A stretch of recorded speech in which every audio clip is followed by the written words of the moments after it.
Salut, bienvenue sur la chaîne Enonye School. Toujours un plaisir de vous avoir. Si c'est la première fois, vous savez quoi faire. Très content de vous avoir aujourd'hui. Vraiment, je viens parler d'un sujet qui bouleverse la toile, qui bouleverse un peu le domaine dans lequel on évolue. Donc, ChatGPT. Donc, c'est le mot à retenir donc, pour aujourd'hui. Donc, c'est une machine intelligente, donc intelligence artificielle, comme je vous l'ai expliqué dans plusieurs vidéos, qui basée donc sur le Natural Language Processing, donc comprendre les discussions avec les humains. Ils ont pu développer un search engine, donc un engin de recherche qui vous permet donc de pouvoir générer des codes, de pouvoir rechercher tout ce que vous voulez. C'est un peu comme un Google à la puissance 10. Incroyable. Si vous n'avez pas eu l'occasion vraiment d'essayer cette plateforme-là, de tester la plateforme, je vous recommande vivement d'y aller. Et dans cette vidéo, on va juste faire de l'analyse de données avec ChatGPT. J'espère que vous allez apprendre des choses, j'espère que vous allez découvrir des choses. Et puis voilà, on va voir comment est-ce que cette technologie va révolutionner un peu le monde de l'éducation, de l'enseignement dans lequel je suis et le monde de l'analyse de données dans lequel je suis aussi. Donc allez, on reste connecté, on va à l'ordinateur. Allez, à tout à l'heure. Ciao.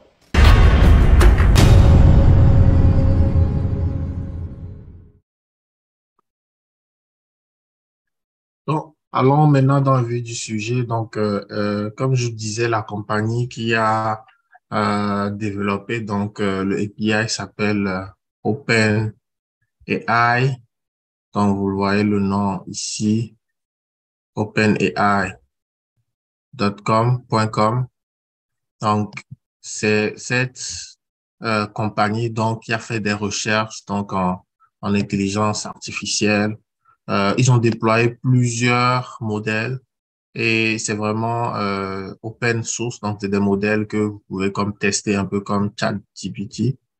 Et c'est ça un peu ce qui aussi les rend très puissants, c'est parce que ils font quelque chose d'exceptionnel et puis le rend disponible au maximum de personnes. Donc c'est incroyable. Et moi, c'est vraiment quelque part à cause de cette vision que j'avais, que je me suis vraiment détourné de mes études de finance pour aller dans le domaine des données parce que je sais que c'est vraiment là l'avenir, c'est là vraiment, je dirais le présent, c'est vraiment là où il faut y aller, il faut mettre son focus dans ce domaine et apprendre à se développer dans ces compétences-là. Donc, quand vous arrivez sur leur site, au fait, si c'est la première fois, vous allez sur l'API et dans la liste des API, donc vous allez voir qu'il y a plein de API qu'ils ont développés. Donc, il y a vraiment plusieurs API que ils ont eu à développer. Ce que vous allez faire, vous allez d'abord vous sign up, donc créer un compte. Vous allez cliquer sign up. Ça va vous demander votre adresse email.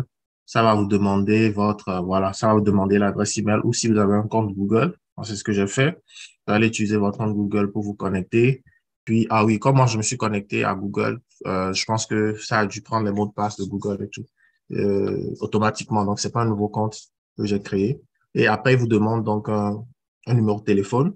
Et donc, avec le numéro de téléphone là, vous allez pouvoir donc avoir la double identification, donc le MFA, donc Multi-Factor Authentication, donc pour pouvoir vous connecter avec des téléphones, à vous recevoir des codes pour valider. Donc, une fois que vous avez donc fait ces étapes-là, vous allez revenir donc sur la plateforme, il y aura un lien. Et ce qu'il faut faire, il faut cliquer ici sur Sign Up. Et quand vous allez cliquer sur Sign Up, donc vous allez donc entrer dans l'univers du chat GPT. Alors concrètement, en fait, comment ça se passe? C'est que vous allez créer comme des chats. Voilà, ici, c'est un chat. J'ai plusieurs chats ici. Vous allez créer des chats et puis vous allez pouvoir donc poser toutes les questions qui vous viennent à la tête là, à l'application. Et c'est assez intéressant vu qu'on est dans le domaine des données. On va essayer de tester quelque chose plus en rapport avec l'analyse de données, en rapport avec du machine learning, OK?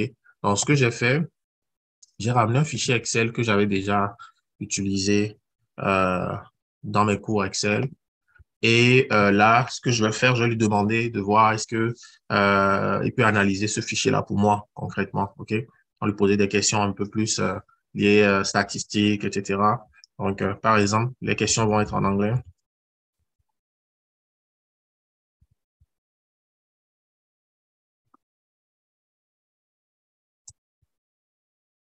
Donc, je lui dis, can you analyze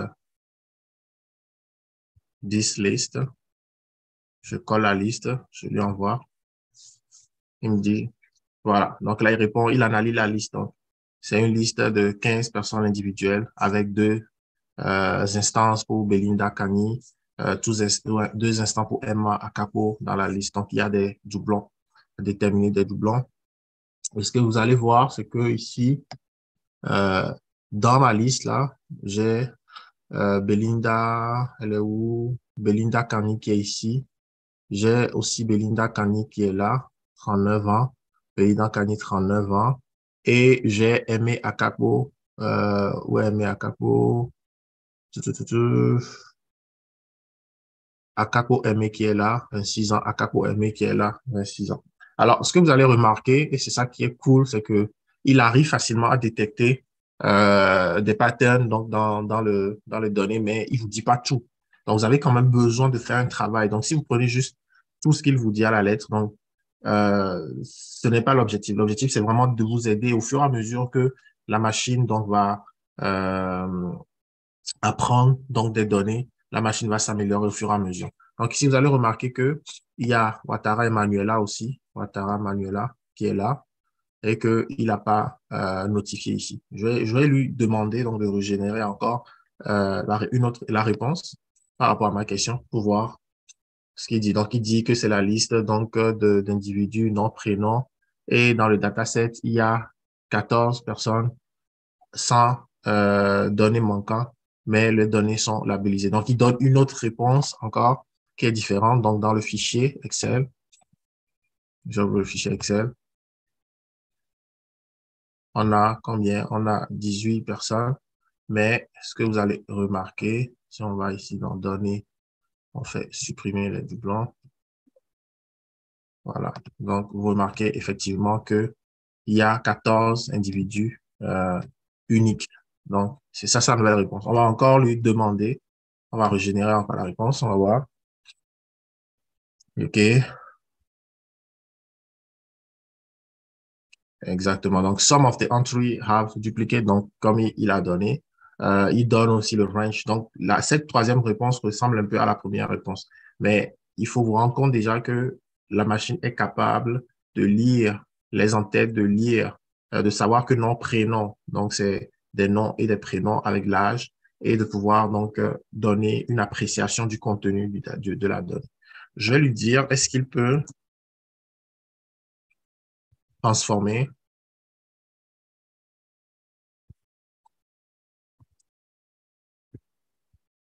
cette liste en table. C'est-à-dire que est-ce qu'il peut nous créer une table comme on l'a eu dans Excel avec cette liste-là. OK. Et là, vous voyez, il crée avec ces données que je lui ai fournies brutes. Donc, il crée maintenant une table donc avec les données de la table. Donc, vous voyez comment est-ce qu'on peut faire de l'analyse de données avec ChatGPT. On peut donc créer des tables. Donc, please note that you may need to adjust the column while to fit your need. Donc, ici, il nous dit que il se peut qu'on ait besoin d'ajuster la taille des colonnes pour pouvoir faire notre analyse. OK? Qu'est-ce que je vais lui demander? Je vais lui demander de me donner la distribution de l'âge dans les données.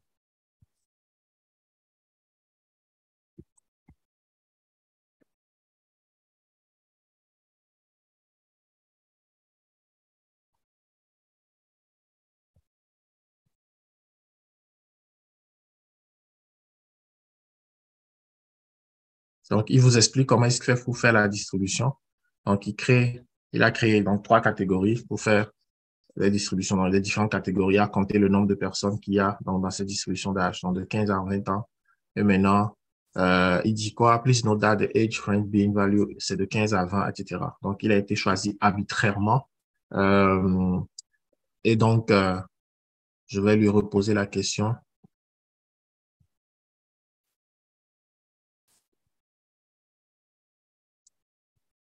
de me faire la distribution en 4 beams pour voir comment est-ce que il va le faire. Donc, en 4 échelles. Voilà. Donc, il a ajusté la distribution en 4 échelles de manière automatique. Donc, maintenant, ce que je vais lui demander, c'est vraiment magnifique, hein. C'est incroyable ce que vous pouvez faire avec cette machine-là.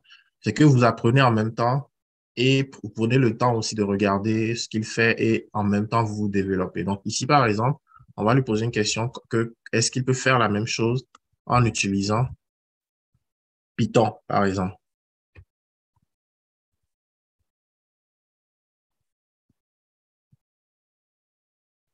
Je vais dire Panda, OK? Panda, Panda, qui est une librairie donc de Python. On va lui demander, est-ce qu'il peut faire la même chose en utilisant Panda, par exemple? On va voir ce qu'il va nous dire. Ah, il dit qu'il peut. OK. Donc, il fait import Panda. Il crée le dataset de la liste qu'on lui a fournie au départ. Donc, colonne nom, colonne prénom, colonne âge. Et maintenant, il va faire le, le grouping par âge.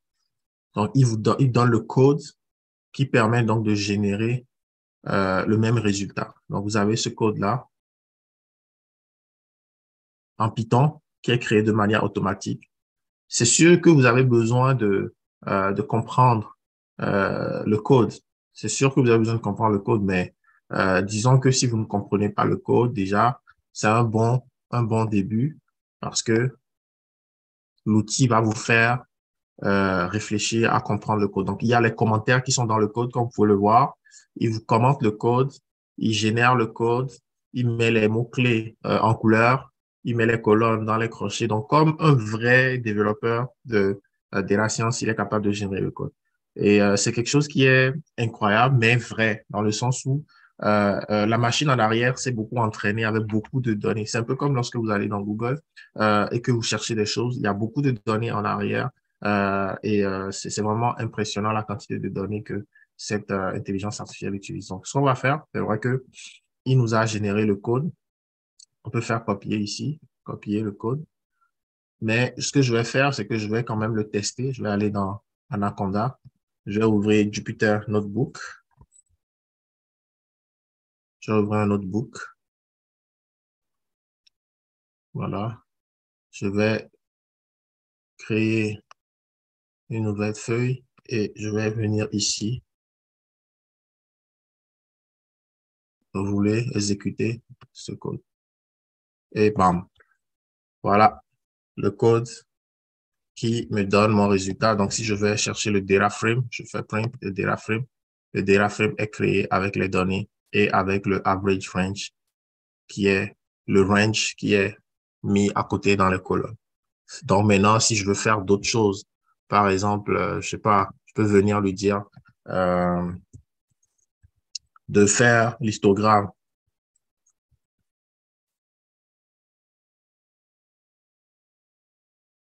avec la librairie Matplotlib.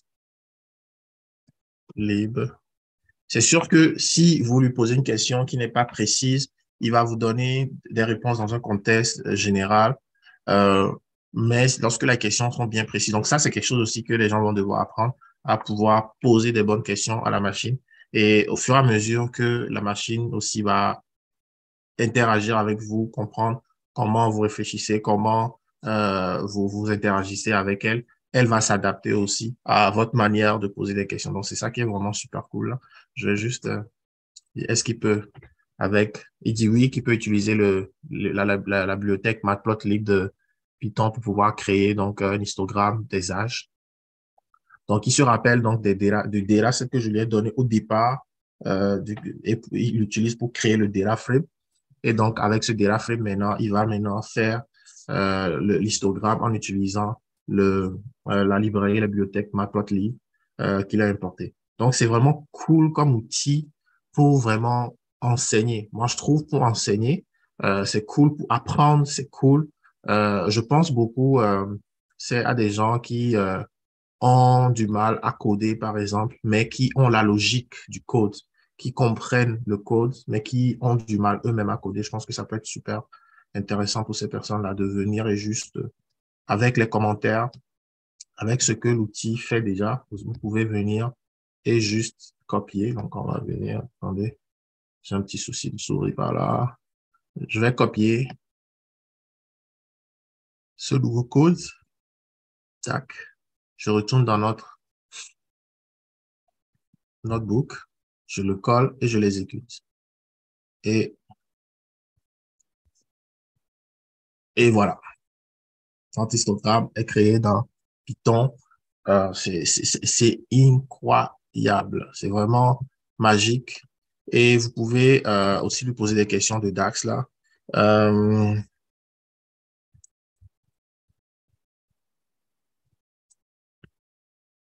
on va lui demander comment est-ce qu'il pourrait calculer l'âge moyen, the average age in DAX, en DAX, OK? Je vais dire, can you?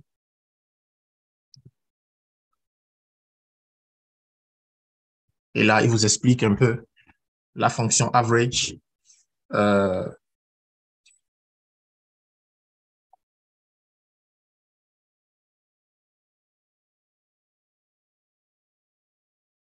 OK. Donc, il dit oui, qu'il peut calculer dans DAX la fonction average de l'âge. Donc, je vais lui dire, donc,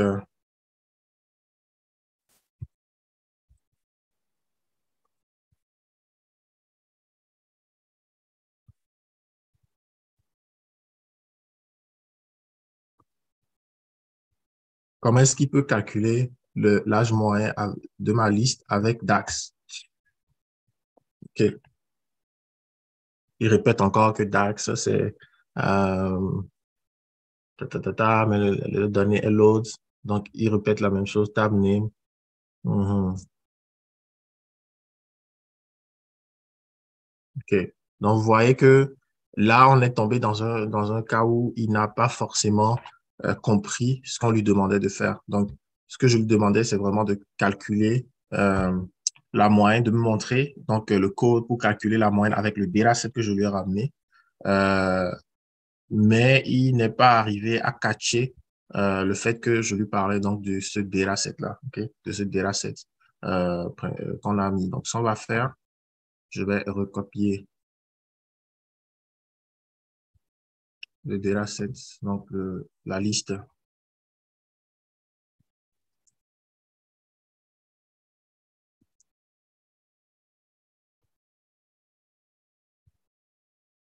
Je vais redonner la liste. OK.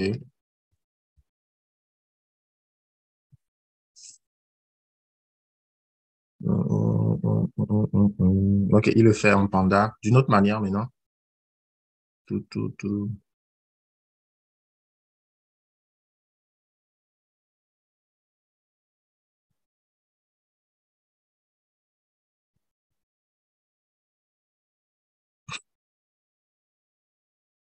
Une autre manière de créer le dataset, vous avez vu, qui est différente de la première manière.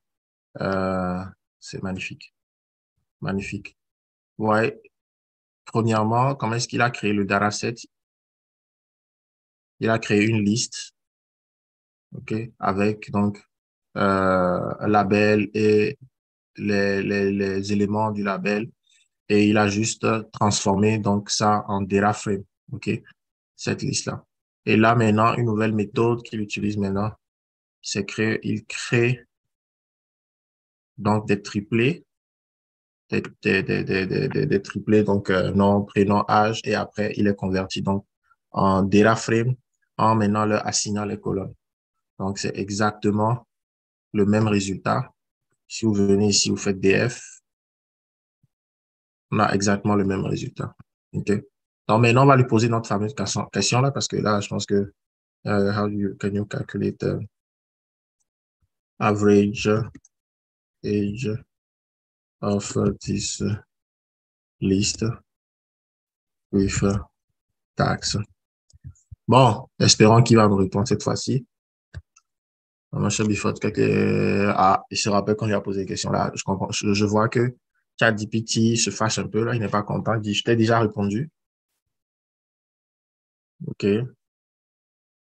OK, OK, OK, OK, parfait. Parfait. Donc, c'est ça. Donc, on voit quand même qu'il y a des limitations, hein. Il y a des limitations à l'outil, mais on peut faire beaucoup de choses, beaucoup de choses. Je vais créer un nouveau chat, par exemple. Je vais dire, je vais lui poser des questions. What is Power BI? C'est,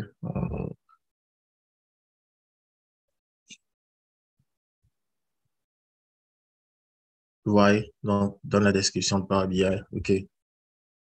What,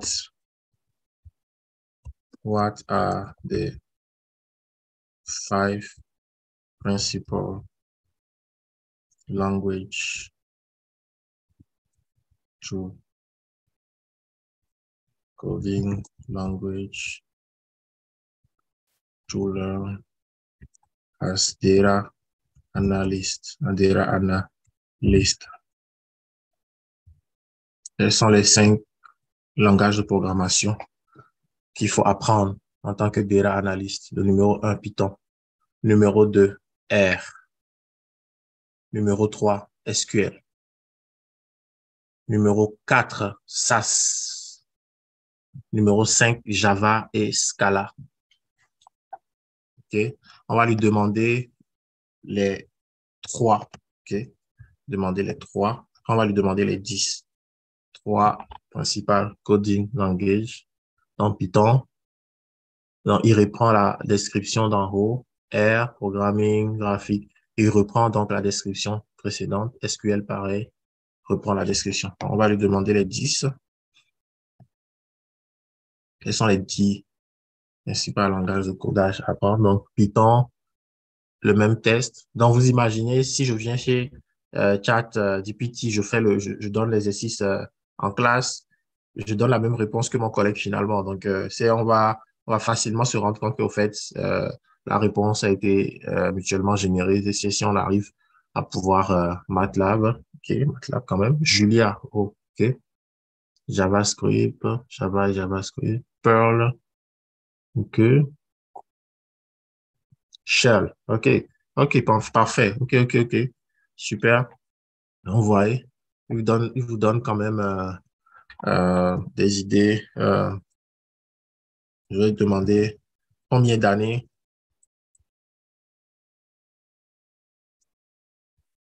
pour devenir un data analyste, un data scientist.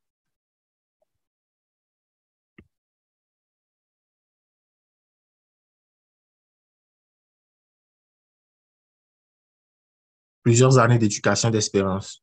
OK. Statistiques, mathématiques, OK. Master degree ou PhD.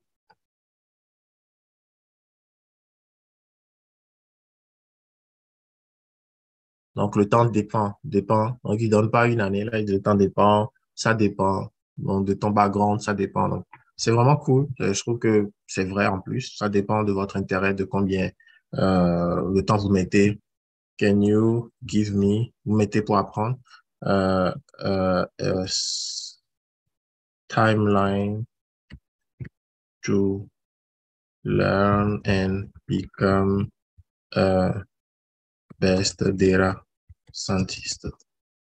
Je demande de me donner un programme, non, je vais dire le timeline, de me donner un timeline pour apprendre. Donc là, vous voyez, il reprend une réponse quelque part ici. Il a become a data scientist. Is, it take, je sais pas ici, several educational and the timeline can vary.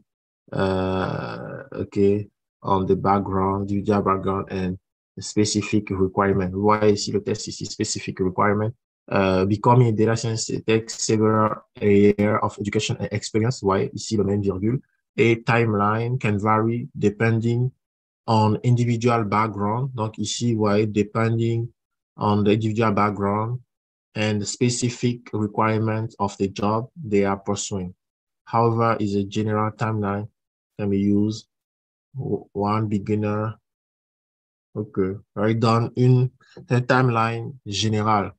Donc, pour le beginner, commencez par apprendre les bases de Python, R, se familiariser à la manipulation des données avec NumPy, Pandas, Matplotlib, apprendre SQL et database, statistiques, probabilités, descriptives, inférentielles, les hypothèses, 1 an, 2 ans, knowledge by learning, advanced manipulation, big technology, Hadoop, Spark et tout, machine learning techniques, learn about natural language processing practice, background, expérience, ce qui manque ici dans sa réponse, je pense que c'est plus aussi le volet management, le volet gestion de projet, business, le volet affaires aussi, lorsqu'on veut être data scientist. Donc, la réponse n'est pas complète à 100%, mais déjà, c'est déjà un début de réponse, quoi, que je trouve très, très intéressant.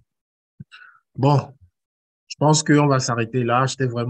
J'avais cette envie-là de juste partager un peu ce que l'outil pouvait faire avec vous.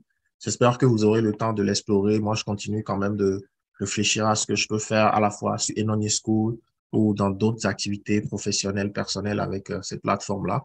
Donc voilà, profitez-en au maximum, au maximum, au maximum. C'est un game changing, c'est quelque chose qui va révolutionner le monde de l'éducation, le monde de la formation, les universités, ça ne va pas remplacer les humains. C'est sûr qu'il y a beaucoup de métiers qui vont être transformés, mais les gens qui bâtissent ces outils-là, c'est les data scientists, c'est les data analysts, les gens qui travaillent avec les données.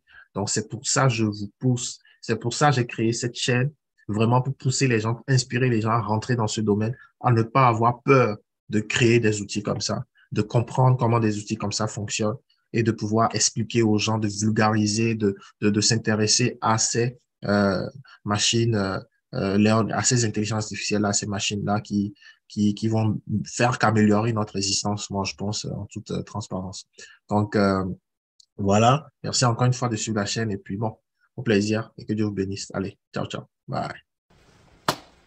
Et ben, voilà. Donc, c'est ici que termine donc cette vidéo sur ChatGPT. J'espère que vous avez appris des choses. J'espère que ça va vous pousser votre curiosité à aller fouiller, chercher, développer des choses, créer des choses. Il y a vraiment beaucoup de use cases. Vous regardez sur YouTube, là, il y a plein d'idées dans le domaine du marketing digital, dans le domaine de développement d'applications, développement de sites web. Il y a beaucoup d'opportunités. Moi, je vois vraiment cette plateforme comme une source d'opportunités. C'était comme lorsque Google avait lancé sa plateforme de recherche en 98. Regardez, depuis 98, on est aujourd'hui en 2023. Donc, tout ce parcours que Google a fait pour arriver jusque-là. Donc, ce n'est que un début de quelque chose, mais un début de quelque chose de très, très intéressant. Il ne faut pas avoir peur. Il faut y aller, il faut l'essayer, il faut le tester, il faut apprendre comment ça fonctionne. Il faut il faut surtout s'intéresser au domaine donc de l'analyse de données parce que data is gold, man.